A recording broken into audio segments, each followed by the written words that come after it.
Hello and welcome back. So in this lesson we're going to be looking at JavaScript objects. They don't always behave exactly the same way as primitive types like numbers and strings. So I've set up a small code example here which we'll step through in a debugger, and we'll look at the differences. So let's open it in preview. In fact, I've got a Chrome window behind here all set up in the debugger. And I'm actually using Chrome's split screen capabilities here. And on the right hand side, I've got a sort of graphic which we can use to keep track of what's going on. So let's just refresh the page to get into the debugging, and we'll step over that first line of code. So the first thing that's going to happen is we're going to create a variable called age, and we'll assign the value 12. And then we're going to create another variable age2, and we're going to assign the value that's in age1 to it. So obviously age1 is 12, and when we step over this, age2 will also contain 12. And now we update age2, we say we want it to contain 20, so we assign 20 to it, we'll step over that, and now age2 contains 20. And you can see actually over here that these values are all being kept track in this scope panel. And exactly the same thing happens with strings.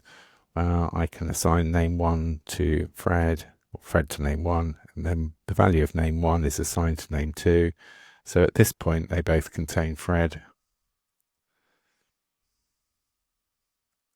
And then when I say name2 equals Ginger, name2 is just updated like this.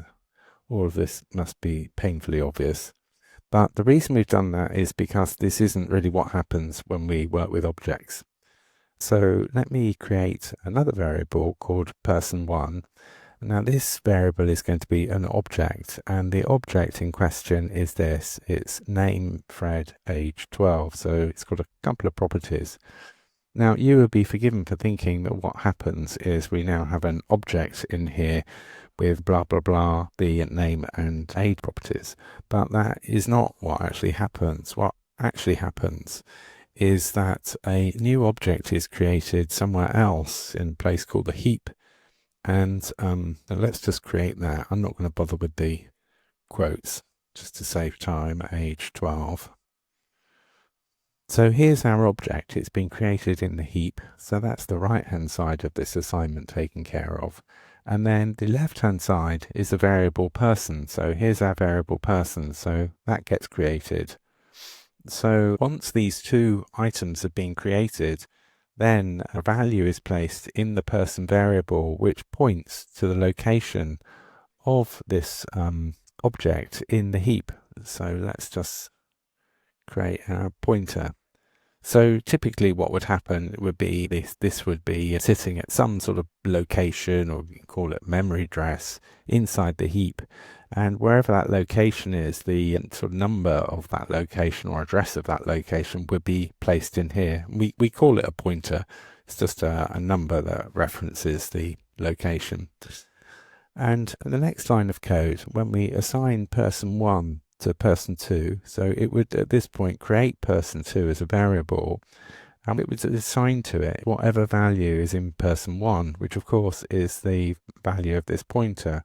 So we'll now have exactly the same value in person2, which is the location of the very same object in the heap.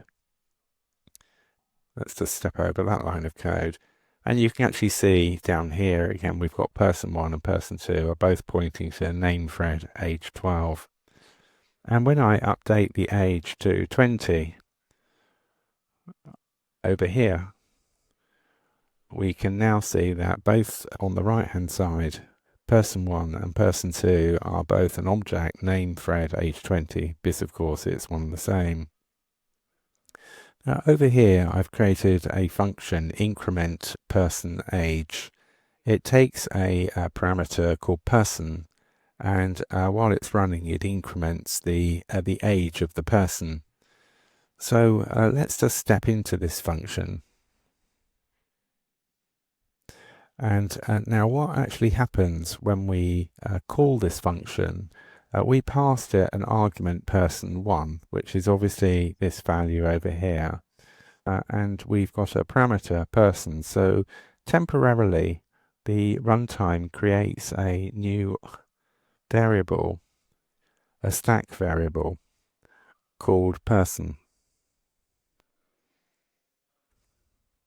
to hold this parameter or this. And what happens is that this argument person1 is copied into person. So this pointer value is copied into person. So when I run the next line of code, person.age++, it's going to go to person, find the object, and increment the age. So the age will become 21.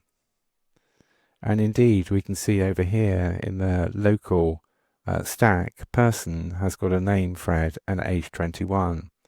But when we step out of the function and we're back down here, we can see that these two, person1 and person2, also now point to an object where the age is 21. And because the function is over, this variable person will now be destroyed. So I'll just delete that and delete the value that was in it. Now, the last thing I wanted to show you with objects is what's called destructuring. Now this syntax here, const name, comma, age. The left-hand side of this, well, if we remember here, we have the left-hand side of an equals is just creates a variable name1 or name2. Over here, the left-hand side of this equals is actually creating, this isn't an object. It might look a little bit like an object, but what it's actually creating is two variables. It's creating one variable called name and another one called age.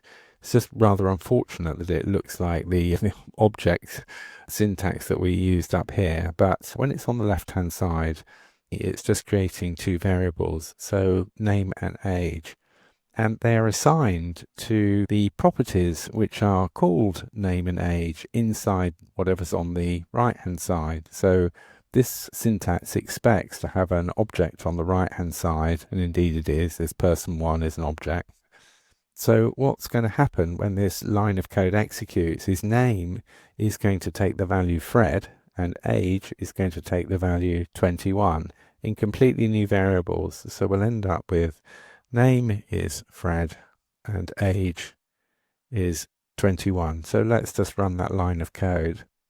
And we can see over here, sure enough, there's a variable called name with Fred, and up here there's a variable called age with 21. Now, obviously at the moment in that line of code, we reused the very same name of the properties, but you can create variables of a different name using this syntax. We can say, I want to create a variable whose name is my name, and it will take the value name inside person1. And likewise, we can create a variable called my age, and it'll take the value of the property age inside person1. So let's just execute that line of code. And again, we'll expect my name to be Fred and my age to be 21. And indeed, if we look down here somewhere, oops, my age is 21 and my name is Fred. So you'll find this destructuring syntax used frequently when programming in React, or in fact any JavaScript programming these days. So it's really good to be on top of it. In the next lesson, we're going to walk through what happens when we create arrays. So I'll see you then.